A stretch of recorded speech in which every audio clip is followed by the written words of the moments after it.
Welcome to RECAPLY X, your movie recap in a flash. We bring the drama, the action, and the twists in minutes. The movie begins with a grand party at the mansion of billionaire Tom Mullen, the owner of a major airline company. The guests gather and watch Tom's official announcement, which he wrote and recorded himself. In the announcement, he narrates his journey from starting from scratch in 1971 to becoming the owner of the largest airline company today. At the end of the announcement, he attributes his success to his family. Tom is shown to deeply love his family, which consists of his wife Kate and son Sean. Tom steps out to greet the guests, who congratulate him on his success and wish him further achievements. Later, he walks with his son to help him with his project, which he plans to present at the Science Institute competition the next day. However, one of the attendees stops Tom and asks him about Jackie Brown,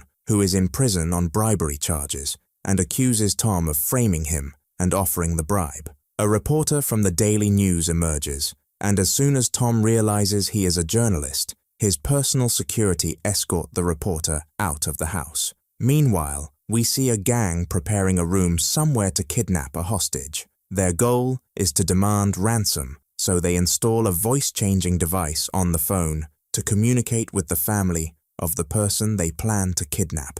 After finishing their preparations, they leave in their car. Detective Jimmy Shaker notices them while driving past and becomes suspicious. Back at the party, Tom is in the kitchen, ensuring everything is in order, accompanied by his son, Sean. We see a kitchen worker named Maris Connor giving Sean strange looks. That night, after the party ends, Kate asks Tom about Jackie Brown and whether he truly has evidence proving he bribed him. Tom reassures her, saying he knows nothing about the matter and that anyone in his position would say the same to clear their name. The next day, at the public park, we see the Youth Science Fair competition, where Kate is the head of the science fair and the judging committee. Sean is upset because he cannot participate in the competition, but Tom explains that since Kate is the head of the judging committee, it would be unfair for him to compete. Sean had created a remote-controlled balloon with a camera attached to capture aerial footage.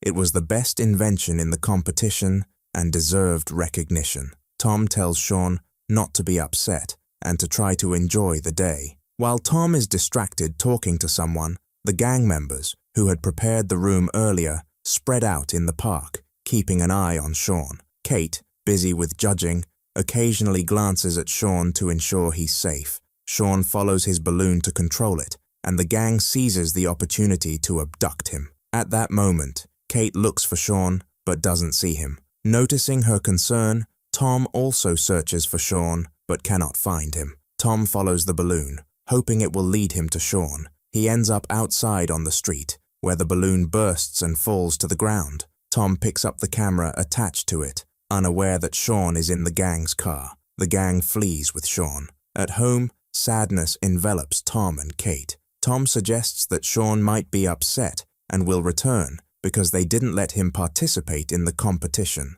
But then a call comes in. Tom's secretary informs him of an email message. Tom opens the email to find a video of Sean tied to a bed with his eyes blindfolded. The kidnapper, using a voice-changing device, demands a ransom of $2 million in untraceable $50 and $100 bills, placed in 2 Samsonite Model 260 bags. The kidnapper warns Tom not to contact the police or FBI if he wants his son alive, giving him a 48-hour deadline to prepare the money. In the video, Sean is blindfolded and a gang member gives him juice to drink. Sean accidentally spills it on her, irritating her. We learn that she is Maris, the kitchen worker at Tom's house. Maris steps out to clean her shirt and finds Miles, the gang's communications and computer specialist, drinking alcohol. She reminds him they agreed not to drink until the mission is complete. Miles apologizes but continues drinking.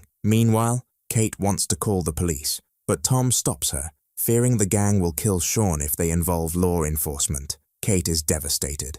After some thought, Tom decides to contact the FBI. The FBI arrives disguised as painters to avoid alerting the kidnappers, who are likely monitoring the house. The FBI team, led by Detective Lonnie Hawkins, asks Tom if he plans to pay the ransom. Tom confirms that the $2 million is ready. The FBI sets up surveillance equipment on the phones and waits for the kidnapper's call. Tom wonders why the kidnapper only demanded $2 million, considering his vast wealth. Lonnie explains that the kidnapper is smart, keeping the demand reasonable to ensure payment. Tom mentions Jackie Brown, an industrial union employee who had filed a lawsuit against Tom's company but was caught on video accepting a bribe from another company and is now in prison. Jackie accused Tom of framing him. Tom suspects Jackie might be orchestrating the kidnapping from prison. Suddenly, the phone rings. Everyone rushes to the surveillance equipment while Tom approaches the phone. Lonnie advises Tom to stay calm, agree to their demands, and prolong the conversation as much as possible. Tom responds to the call, but it turned out that the assistant was the caller, and she informs him about something at work. Tom breaks down and loses the rest of his patience due to his worry about Sean. Meanwhile, at the gang's apartment, we see Maris loading bullets into her gun and hiding it in her bag. Inside the room where Sean is, we see Cappy Barnes, one of the gang members, but he sympathizes with Sean. He occasionally enters to feed him and tell him jokes to calm him down. Maris enters angrily, questioning what he's doing, then leaves. When he follows her out, we see the gang members, Clark Barnes, Cappy's brother, and Miles Roberts, the gang's computer specialist. Maris yells at Cappy for what he's doing with Sean, telling him it will complicate matters. Cappy doesn't understand what she means and reacts angrily. Clark intervenes to calm him down and explains that the plan is to kill the boy regardless, even if they get the ransom. Cappy gets angry because no one told him they would kill the boy. Maris tells him that since he now knows, he shouldn't speak to Sean again. Clark tells Maris not to talk to his brother that way, reminding her that she's not the boss. Maris replies that her boyfriend is the boss, and that he's assigned her to monitor them until he returns. She threatens to report their behavior to him and leaves. Meanwhile, Tom takes Detective Lonnie aside and confesses that he indeed bribed Jackie Brown because he needed to protect his company when starting from scratch. He suggests that Jackie Brown might have kidnapped his son out of revenge since he's in prison because of Tom. Lonnie offers to ask Jackie himself, and they visit him in prison. As soon as Tom meets Jackie, he asks about his son. Jackie appears unaware of the situation and points out that someone else must have kidnapped Tom's son, with Tom mistakenly thinking it was him. Jackie questions how he could have done it while in prison, with no contacts, friends, or money. He angrily accuses Tom of framing him for bribery and causing him to lose contact with his 6 children. This confirms that Jackie isn't the kidnapper. Later, we see Cappy going to the market. Detective Jimmy Shaker is interrogating a suspect there. Cappy buys baby food and cartoon videotapes, catching Jimmy's attention. Cappy leaves, and Jimmy continues observing him. At night, Jimmy arrives at the gang's apartment and peeks at Sean through the peephole. He pulls out his gun, quietly approaches Cappy, and covers his mouth to silence him. Jimmy tells him that a boy has been kidnapped since yesterday, and that the police are turning the city upside down looking for him. He criticizes Cappy for going to a police-filled market to buy baby food, calling it foolish. Jimmy reveals himself as the gang leader, though Cappy hadn't seen him before. Jimmy warns him never to act foolishly again and enters Maris's room. Maris complains about the gang's unruliness and expresses her fear about keeping the boy alive, calling him a ticking time bomb that could ruin them all. Jimmy reassures her, saying the gang fears him and that he'll handle the boy himself after they get the money. Meanwhile, Tom expresses his despair to Kate, feeling powerless despite his money and connections. Suddenly, he receives a call and rushes to answer it. Jimmy, using a voice changer, instructs Tom to drive alone to West 96th Street with the money. Tom stalls, saying he's still preparing the money, but Jimmy warns him not to play games if he wants his son alive. Jimmy asks if he's going to pay, and Tom confirms. Jimmy tells him to go to the address alone once the money is ready and ends the call. The team can't trace the call because Miles hacked their system and scrambled the signal. Jimmy and the gang celebrate, confident Tom will pay the ransom. An FBI agent resembling Tom was supposed to meet the gang instead, but Tom insists on going himself. They wire Tom with listening devices and tracking equipment in the money bag. Lonnie tries to convince Tom to let the substitute go, but Tom insists on going to prevent the kidnappers from suspecting anything and killing Sean. Meanwhile, Cappy and Clark prepare to meet Tom and collect the money. Cappy reassures Sean, promising to return him to his parents, then leaves. Tom gets into his car to meet the gang, warning Lonnie not to intervene, as the kidnappers threatened to kill Sean if they saw the police. Lonnie assures him they'll track the money from a distance. Tom receives another call from Jimmy, directing him to a center called Casada. Jimmy instructs him to find a key in the swimming pool locker room within 7 minutes. Jimmy scrambles their signal again, preventing them from tracking the location. Tom reaches the center, takes the money, and finds the key in the pool. He hears a phone ringing inside a locker, opens it, and answers. Jimmy instructs him to change clothes, transfer the money to a canvas bag, take the key behind the phone, leave the phone with the old bag, and head to a new location. Tom follows the instructions, exits through the back door, and finds a parked car. He uses the key to unlock it and drives away. The team notices the money hasn't moved from the center and surrounds the building, finding Tom's car parked with the bag emptied. Meanwhile, Jimmy follows Tom in his car, observing from a distance. He contacts Tom through a radio in the car. Tom realizes Jimmy is nearby and asks why he was targeted. Jimmy reveals he knows about Tom's past bribe to Jackie Brown and chose him because he believed Tom would pay again. Tom asks how he'll get his son back after handing over the money. Jimmy told him that the person who would take the money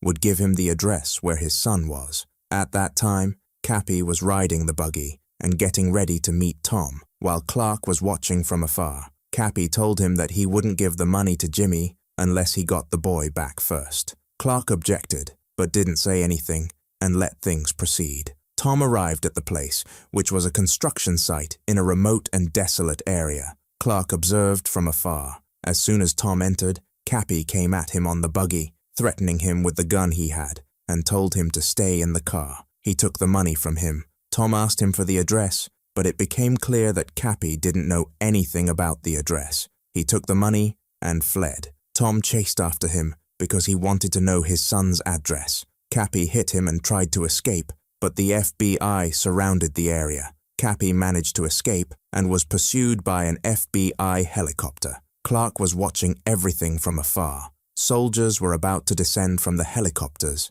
but Cappy shot at them with his gun, injuring one of them. A sniper from the helicopter shot him, injuring him. Tom approached him and asked him about his son's whereabouts. Cappy was about to tell him, but the bullet had hit his throat and he couldn't speak. The assistants tried to help him, but he passed away. Clark mourned his brother's death and told them, "Tom, you killed my son." Tom went home, and as soon as he arrived, he hit Lonnie because they were responsible for his son's death with what they had done. But Lonnie overpowered him and told him that they only intervened when they saw his life was in danger. Kate was heard angrily yelling at the others because she didn't know whether her son was alive or dead. Tom decided to calm down and reassure Kate. The identity of the murdered man is revealed, and it turns out he is not the mastermind. His brother, however, insists that he must be the mastermind, and the investigations suggest that they plan all their crimes together. He assures them that they will monitor him closely to reach Sean as quickly as possible. Meanwhile, at the gang's hideout, the news broadcasts a report about the killing of an unidentified person in the kidnapping case of billionaire Tom Mullen's son. Clark gets up to call his mother and inform her about his brother's death, but Jimmy stops him, urging him to calm down and put the phone away. Clark throws the phone in frustration, expressing his anger, and tells Jimmy that his brother is dead and the police are after them. He demands Jimmy to calm down, stating that he will take the boy and bury him before they get caught. Maris supports the idea out of fear that she might be recognized since she used to work at their house. However, Jimmy silences her and strikes Clark on the neck, as Clark was holding a knife to kill Sean. Jimmy asserts his control over the gang and tells them that he chose them for their skills. He declares that the boy will only die when they no longer need him. At the same time, Tom tells Lonnie that he believes they will kill Sean once they get the ransom, because the man who died knew nothing about the address issue. This implies that they plan to take the money and kill Sean to avoid being identified. Lonnie tries to convince Tom to pay the ransom, arguing that if he were in Tom's position, he would pay to avoid risking his son's life. However, Tom remains unconvinced. Lonnie urges Kate to convince Tom to pay the ransom to protect their son's life. At that moment, the phone rings, and Jimmy tells Tom that he had warned him not to involve the police. Tom explains that what happened was beyond his control. Jimmy gives him another chance to bring the money, but Tom demands to speak to his son. When Jimmy refuses, Tom tells him that he believes his son is dead and hangs up. Kate is shocked by Tom's actions, but when Sean is brought to the phone and speaks to Tom, hope is restored. Jimmy gives Tom an address and warns him that if he sees police in the area, he will kill the boy. Hope returns to Kate, and she gathers the money. Tom tells them he will go alone this time, without surveillance or tracking devices. He places the money in the car and drives off. To evade the press, he sends a decoy from the FBI in another car and exits through a different route. Meanwhile, Clark prepares to meet Tom. Tom stops at a traffic light and sees his own news segment on television showing Sean. He becomes lost in thought for a moment. Jimmy calls him to give him the meeting location, but Tom realizes they will kill Sean once they get the money. Tom tells Jimmy that the plan has changed and instructs him to tune in to Channel 5 and wait for an hour before ending the call. The gang is left confused, unsure of Tom's intentions. Tom contacts his assistant and asks him to arrange a live appearance on Channel 5 within an hour. At the scheduled time, Tom appears live on Channel 5, announcing to the world that his son Sean has been kidnapped and showing the kidnapper's photo. He reveals that the kidnapper demanded a $2 million ransom. The money is displayed on the desk in front of him, and Tom addresses the kidnapper directly, stating that he will not receive a penny. Instead, the money will be offered as a reward to anyone who brings in the kidnapper, dead or alive. He warns the kidnapper that the money will become a curse, as anyone could betray him for such a sum. Jimmy watches the broadcast from a cafe. Tom continues, offering the kidnapper one last chance to return Sean unharmed and escape before the reward is claimed. At this point, Maris loses her composure and calls Clark, urging him to get rid of Sean. Jimmy returns to the apartment but finds Sean missing. He asks Miles where they took the boy, and Miles informs him that they went to the agreed-upon burial location. Tom returns home, and Kate criticizes him for his actions. However, he convinces her with his reasoning, arguing that they would have killed Sean if they had received the money. Now, without the money, they might release Sean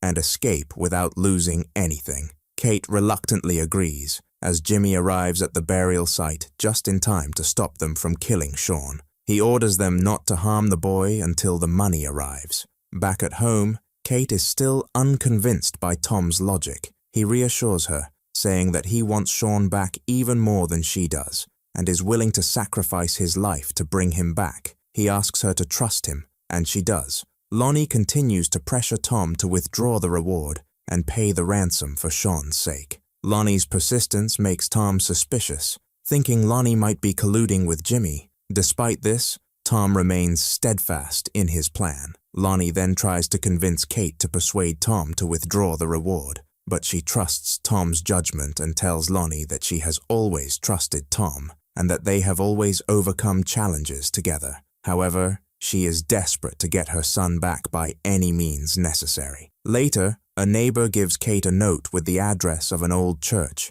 and instructions to go there alone at 2 p.m. The neighbor explains that someone called and left the note for her, warning that if the police or Tom are informed, Sean will be killed. Without hesitation, Kate goes to the abandoned church at the appointed time and waits for the kidnapper. At 2:30 p.m., Jimmy arrives, wearing a mask to conceal his identity. He knocks her to the ground, strangles her, and whispers in her ear, expressing his frustration with her husband. He accuses them of complicating what was initially a simple matter and tells her that her son's life is in her hands. He orders her to convince Tom to withdraw the reward and pay the ransom, warning her that she will have to collect her son's body from the city if she fails. He places Sean's blood-soaked shirt on her face and leaves. Kate returns home and informs Tom and Lonnie about the incident, explaining that she couldn't identify the kidnapper because he was masked and whispered, telling her he's losing patience with her husband. He says they've complicated the situation after it was simple. He tells her that her son's life is in her hands. He orders her to convince Tom to withdraw the reward and pay the ransom, warning her that she'll have to collect her son's body from all over the city. He smears blood on her face and leaves. Kate returns home and informs Tom and Lonnie about the incident. She tells them she didn't see the kidnapper because he was masked and whispered the whole time. Kate is devastated and tells Tom that he once paid to save his company, so why won't he pay now to save his son? Tom realizes that Lonnie told her about his confession of bribing Jackie Brown. Lonnie says he didn't mean to cause trouble, but is solely focused on getting Sean back. He leaves, and Tom asks Kate to forgive him for bribing Jackie and for what he's about to do. He steps outside to the reporters and media and announces on live television that he's retracting the offer he previously made and is increasing the reward to $4 million.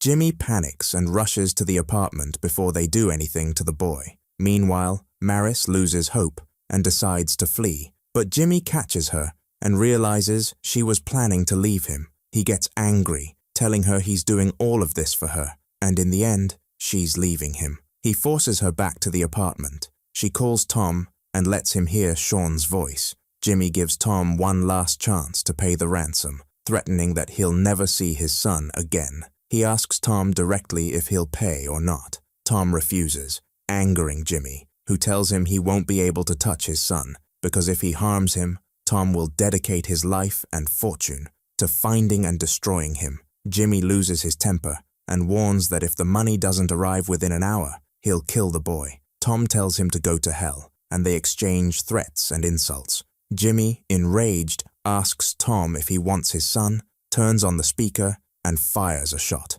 Tom breaks down, dropping the phone, and Kate collapses in tears, blaming Tom for their son's death. She accuses him of killing their son, not the kidnappers. The FBI calms her down. Tom is in shock. It's revealed that Jimmy didn't kill Sean and fired the shot away from him. The gang decides to flee, hoping Sean won't identify them. However, Maris wants to kill him because he recognized her. She enters to kill him but can't bring herself to do it. Tom, in shock, attempts suicide but can't go through with it. Maris also tries to end her life but stops herself. Jimmy, at a laundromat across from the apartment where Sean is being held, contemplates his next move. He sees Clark and Miles escaping and gets a sinister idea. Using the presence of witnesses in the laundromat, he reports an armed gang holding a child hostage and requests backup. He steps outside, draws his gun, and confronts them. When Clark sees him, he feels betrayed.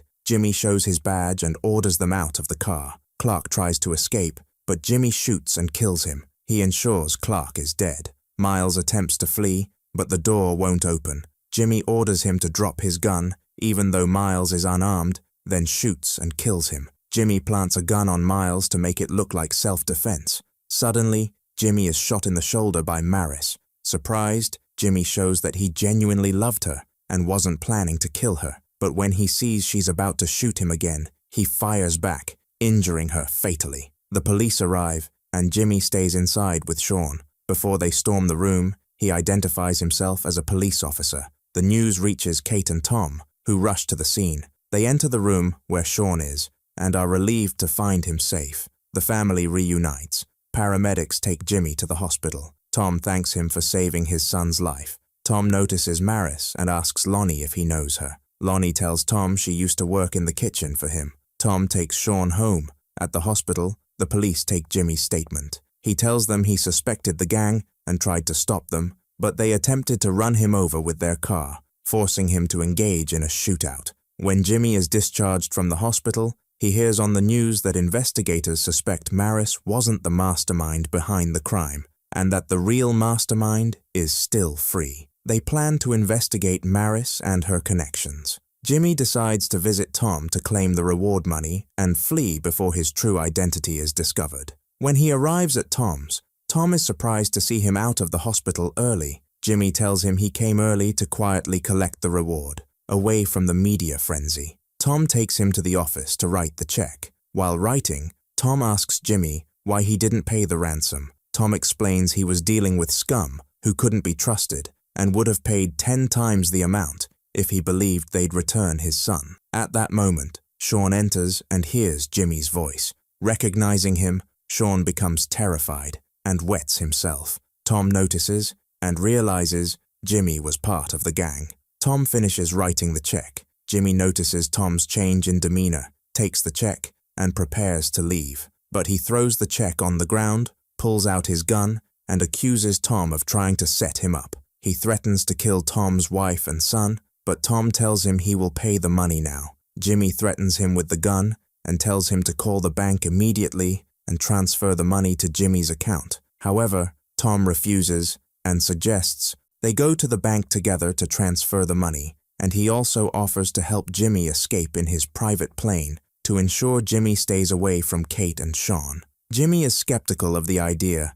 but due to Tom's insistence, he finds no other solution. Jimmy warns Tom that if he tries to deceive him, he will disappear, and just as he kidnapped his son once, he will do it again. But this time, he won't ask for money. They head to the bank, and on the way, Jimmy tells Tom to call the airport to prepare the plane for their escape. Tom asks Jimmy where he wants to go, and Jimmy replies, Mexico. Tom then calls the phone monitored by Lonnie, asking him to prepare the plane for Mexico. Lonnie asks, Is the kidnapper with you? Tom replies, Of course. Jimmy becomes suspicious and turns on the speaker, but Tom assures him, I'll explain everything later, and ends the call. They arrive at the bank, but before entering, 3 police officers approach them, telling them they cannot leave their car parked there. Tom tells them, just 5 minutes, and I'll be back. However, the officers recognize Jimmy and greet him before they enter the bank. Inside the bank, a radio call is made to arrest Detective Jimmy Shaker. The 3 officers outside hear the call. After completing the money transfer successfully, they leave the bank, but the police stop Jimmy and tell him he is wanted for arrest. Jimmy claims it's his birthday and that his colleagues were joking with him over the radio. However, they don't believe him and are about to arrest him. Jimmy shoots at them with his gun, injuring 2 officers. Tom attacks him, and they are hit by a taxi, falling to the ground. Jimmy's gun falls to the ground, and Tom manages to overpower him and beats him. The police arrive at the scene, and Jimmy pushes Tom to escape, but Tom gets up and continues chasing him. Eventually, Tom catches up to Jimmy before he can shoot, and they engage in a fight, both falling into a shop. A piece of glass pierces Jimmy's neck. Tom takes Jimmy's gun, and the police arrive at the scene. Lonnie also arrives and orders Tom to drop the weapon. Jimmy is bleeding from his neck and realizes he is about to die. Tom doesn't drop the gun because he knows Jimmy will seek revenge before dying. Jimmy pulls out another gun and shoots Tom with the first shot, but Lonnie finishes Jimmy off. Tom drops the gun, and the police arrest him, but Lonnie intervenes and has them let Tom go. Jimmy finally dies, ending his threat to Tom and his family. If you enjoyed the video, don't forget to subscribe to the channel and hit the notification bell to get more new videos. See you next time.